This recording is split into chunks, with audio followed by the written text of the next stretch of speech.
Hi, this is J2 here. Lately, I've been having heating problem in my car.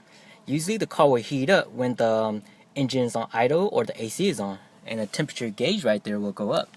So basically, the first thing I checked was actually the coolant, and it turned out that there's nothing wrong with the coolant because the coolant is still in good condition. So the next thing I checked was actually the thermostat. Thermostat is actually inside that right there, inside the coolant passage right there.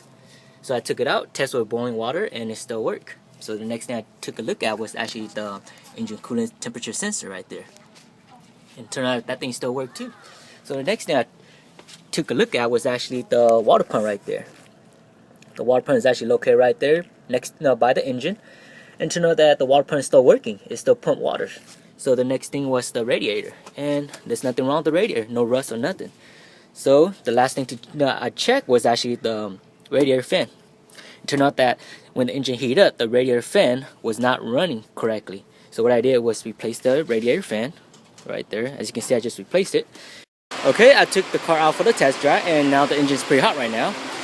And as the engine heats up, the radiator fan will blow, which will cool down the coolant that runs through the radiator and the engine.